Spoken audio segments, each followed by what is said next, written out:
We're about to start our new series in the book of Colossians, and the sort of title for this series is Look Up.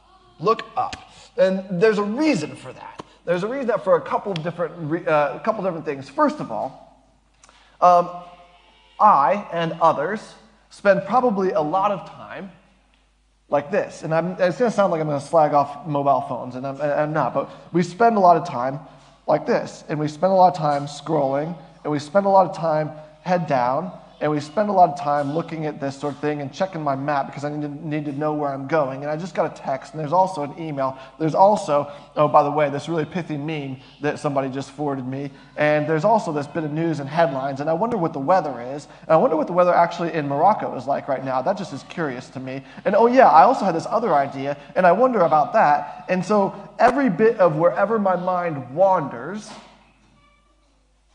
every trigger thought that I might have, I can satisfy immediately. Ooh, I just heard this song in the shop. I wonder who, I'm going to Shazam that. I wonder who sings that. That voice sounds like somebody else. I wonder if Wikipedia's got to have a page for that person. And we just spend a lot of time down here. But actually, even if we're not talking about our mobile phone, we might spend a lot of time at our computer down here. You know, we can touch type, and we spend a lot of time down here. Or maybe we spend a lot of time, with our knitting needles, and we're spending time down here. Or our crossword puzzle, or our Sudoku, and we spend a lot of time down here. Or maybe we get out, and we're going to go walking. And if you're like me, when I'm walking, ironically, I can spend a lot of time down here. And I can spend a lot of time down here because I don't want to trip. And I can spend a lot of time down here because actually my muscular training is this position because of my mobile phone, because of my computer. So my actual physiology has been trained. I can get out on a mountain bike, and you know where my head is too often? It's right in front of the front wheel. And I spend a lot of time down here. I imagine you probably spend a lot of time down here as well. And the thing is, when I'm mountain biking, I actually need to kind of look up and see the trail ahead of me.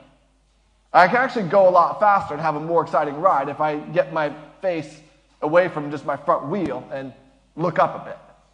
When I'm out on a walk and I look up, I might be able to see a view.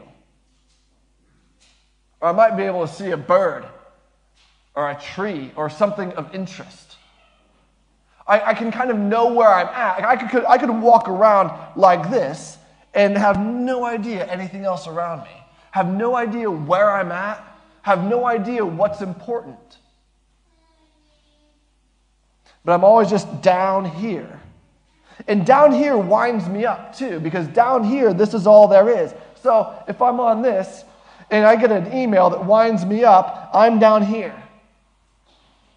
And all of a sudden, I'm wound up. I'm on a WhatsApp group, and somebody says something that winds me up or hurts me, or I think is untoward, and I'm right here. I see a headline that winds me up, and I'm right here.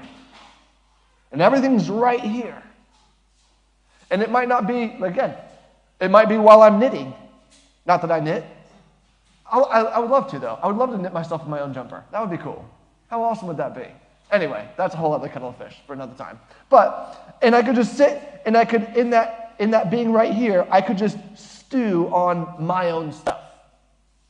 My own fears, my own anxieties, whatever the headline was that wound me up from the television or the radio, and I can stew on that. And when I'm down here, everything is down here. My anxiety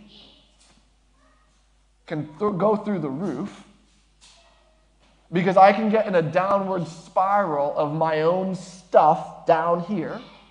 My stress can go through the roof because I'm down here also, when I'm down here, not only am I not looking up, but I might not be getting done all the things that I need to get done. And so I've got these deadlines. And actually, I want to stay down here because this bit of work that needs to be done is overwhelming to me or intimidating to me. And so it stays up here. And this relationship is complicated and it's too much and I don't want to have to deal with it. And that other thing is a bit overwhelming. So if I can just stay down here, I can kind of like hide from it all. But actually, hiding from it doesn't help. It just sort of makes all of the stress, all of the anxiety, all of the uncertainty, it just heightens all of that, which then makes me want to huddle up a little bit even more, and I'm down here. In Colossians, what I want us to do is I want us to look up. Lift your head. Look up. Get a view of the things around. And get a view of the things around, not just from a worldly perspective, but from God's perspective. Sort of the sort of seed verse, if you will, that's going to guide us as we go through this series is chapter 3. And we could do 1 through 4. I'll just read 1 through 4. But since then you have been raised with Christ, set your hearts on things above, where Christ is, seated at the right hand of God. Set your minds on things above, not on earthly things, for you died, and your life is now hidden with Christ in God. When Christ, who is your life, appears, then you also will appear with him in glory. Now, there's a lot there, and we're not going to unpack it all this morning, because we're going to unpack it more when we get there in the series. But the whole idea is that Jesus has done something. Jesus is doing something. So there's this film, Don't Look Up, right? I don't know if you've seen it, you know, it's on Netflix, it's all the thing, and it's kind of a clever little film. I'm not going to spoil it, okay, no spoilers, that's not cool, all right, but if you just watch the trailer, you'll get the idea that Leonardo DiCaprio and Jennifer Lawrence, they're astronomers, yeah. They look nice, they're not astrology, no, that's different. They're astronomers, and they discover this massive comet is going to hit Earth, and everyone's going to die. Right? And it's this sort of farcical, tongue-in-cheek comedy about how they're trying to convince everybody that this terrible thing is this earth-shattering, cataclysmic event is going to happen, and everyone kind of seems like they just don't connect with it with the kind of gravity that they ought, or with an appropriate attitude. And so the whole thing is supposed to mirror the whole climate change debate and all that other sort of thing, but in the film, as the title suggests, there's a group of people say, don't look up, because you'll see, if you look up, you're going to see this comet, actually. You're going to see the reality of this earth-altering thing that's happening.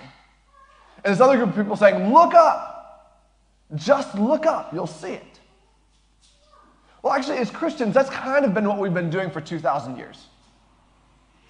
We've been imploring people, look up. This creation-changing thing has happened. And we just celebrated it with Christmas. And we remember it with Advent. Jesus has been born. Jesus has died. Jesus is risen from the dead. Jesus is ascended into heaven. And Jesus will return. This creation-altering reality is true. And we need to look up and view it and then respond to it appropriately. The whole farce of the film is that all these people who just cannot wrap their minds around the reality that this comet's going to hit Earth. Jesus, great is the mystery of faith.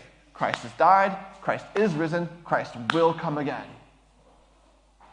And so what we want to do as Christians from the book of Colossians is not simply look up and take a view, but we want to look up and take a view particularly towards Jesus. Particularly towards Jesus. And then orient